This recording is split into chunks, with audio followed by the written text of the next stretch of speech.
这个水坝那个流出来的特别干净。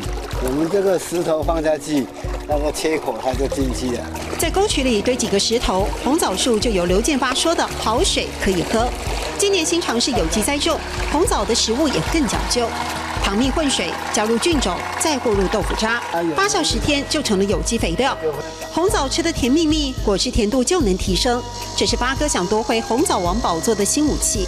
越脆越好，还有甜有脆，好口感。台湾水果又齐又好吃啊！台湾的果子又齐又好吃，台湾水果新鲜又好吃。红枣鲜果现采就吃，是7、8月盛产期才有的享受，也几乎只有在产地苗栗公馆才容易买到新鲜红枣。现在全省台南、高雄、台北、新竹人都来这里批发。原本是产销班长的刘建发，几年前带头做网络行销，靠品质让红枣价格翻倍。他更看好有机红枣的市场。想出了给红枣搭棚架，支撑枝干，不怕被风吹落，果然提升了红枣的结果量。过去的红枣1分地，1000多斤就很不错了。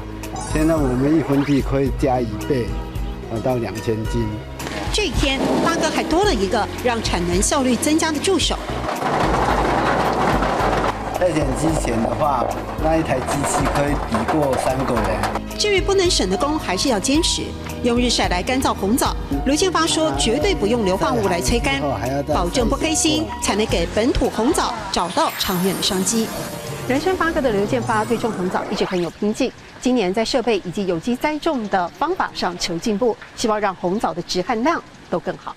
台湾嘅果子有錢又好食，台灣嘅果子有錢又好食。